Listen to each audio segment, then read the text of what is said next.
കൊച്ചി പാലാരിവട്ടം സംസ്കാര ജംഗ്ഷനിൽ നടു റോഡിൽ കത്തിയുമായി പരാക്രമം. നാട്ടുകാരുടെ പരാതിയെ തുടർന്നെത്തിയ പോലീസ് സംഘത്തിന് നേരെയും ആക്രമണം നടത്തി. സംഭവത്തിൽ പാലാരിവട്ട സ്വദേശി പ്രവീൺ അറസ്റ്റിലായി. സുഹൃത്തായ യുവതി റസ്ലിയുടെ പരാക്രമവും ദൃശ്യങ്ങളിൽ.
സഹിൻ ആന്റണിയുണ്ട് വിശദാംശങ്ങളുമായി പാലാരിവട്ടത്ത് നിന്ന്. സഹിൻ, എന്താണ് സംഭവം?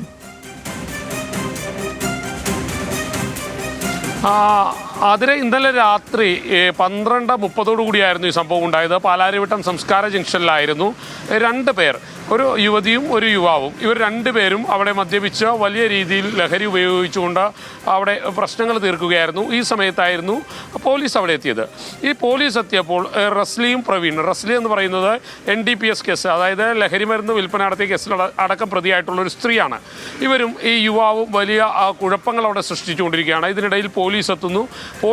പോലീസ് വാഹനം ഇവർ തല്ലി തകർക്കുകയാണ്. ചില്ലടക്കം അടിച്ചു പൊളിച്ചു. മാത്രമല്ല കത്തി ഉപയോഗിച്ചുകൊണ്ട് ആളുകളെ കുത്താനുള്ള ഒരു നീക്കവും നടത്തി. പിന്നീട് നാട്ടുകാരും പോലീസും എല്ലാം സാഹസികമായി തന്നെയാണ് ഇവരെ പിടികൂടിയത്. ഇത് യുവതി അതേ സമയത്ത് പോലീസ് ജീപ്പിൽ വനിതാ പോലീസുകാരി ഇല്ലായിരുന്നു. അതുകൊണ്ട് തന്നെ ഈ യുവതി അങ്ങോട്ട് ആ പോലീസ് പൂർണ്ണമായിട്ടും അടിച്ചു തകർക്കുകയായിരുന്നു. മാത്രമല്ല ഈ യുവതിയോടെ എതിർക്കുവാൻ പോലീസിന് ആ സമയത്ത് കഴിഞ്ഞില്ല. കാരണം അവരൊരു യുവതിയാണ്, അതിൻ്റെ ഒരു പരിഗണന അവർക്ക് കൊടുത്തിരുന്നു. പക്ഷേ ഇവർ NDPS കേസുകളിലടക്കം പ്രതിയായിട്ടുള്ള ഒരു യുവതിയാണ്. മാത്രമല്ല ഇവരുടെ കയ്യിൽ കത്തി ഉണ്ടായിരുന്നു. കത്തിയെല്ലാം ഉപയോഗിച്ചുകൊണ്ടാണ് പോലീസുകാർക്ക് നേർക്കെതിരെ അതിക്രമം നടത്തിയത്.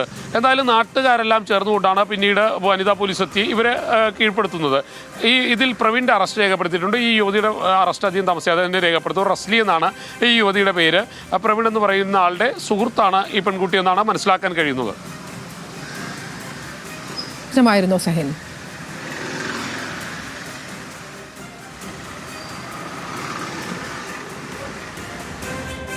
പെൺകുട്ടിയും സുഹൃത്തും തമ്മിലുള്ള പ്രശ്നമായിരുന്നു എന്നാണ് സഹിൻ മനസ്സിലാക്കുന്നത്. ഇവർ തമ്മിലായിരുന്നില്ല പ്രശ്നം. ഇവർ ലഹരി ഉപയോഗിച്ചിരുന്നു. പിന്നീട് ഒച്ചപ്പാടും ബഹളവും എല്ലാം സ്വാഭാവികമായി ഉണ്ടാകുന്ന രീതിയിൽ അത് വലിയ രീതിയിൽ നടന്നു. അപ്പോൾ നാട്ടുകാർ ആരോ ചോദ്യം ചെയ്യാനെത്തിയ ആളുകളെ ഇവർ തല്ലി ഓടിക്കുന്ന ഒരു സമീപനം സ്വീകരിച്ചു. പിന്നീട് പോലീസ് ജീപ്പ് അങ്ങോട്ടേക്ക് എത്തി. പോലീസ് ജീപ്പ് എത്തിയപ്പോൾ പോലീസ് ജീപ്പ് തല്ലി തകർക്കാനുള്ള ഒരു നീക്കമുണ്ടായി. ചില്ലെല്ലാം അടിച്ചു തകർത്തു. കത്തി ഉപയോഗിച്ചുകൊണ്ട് പോലീസുകാരെ കുത്താൻ ചെന്നു. നാട്ടുകാരെ നേരെ ഈ കത്തി പ്രയോഗിച്ചു. ഈ പെൺകുട്ടി ഒരു ക്രിമിനൽ പശ്ചാത്തലമുള്ള ഒരു സ്ത്രീയാണ്. അതുകൊണ്ട് തന്നെ പ്രത്യേകിച്ചും പോലീസുകാർക്ക് വനിതാ പോലീസ് ഇല്ലാതെ ഒരു യുവതിയെ കീഴ്പ്പെടുത്തുക എന്ന് പറയുന്നത് സാധ്യമായിട്ടുള്ളൊരു കാര്യമല്ല. അതുകൊണ്ട് വനിതാ പോലീസ് വരുന്നതുവരെ കാത്തു നിൽക്കേണ്ടതായും വന്നു.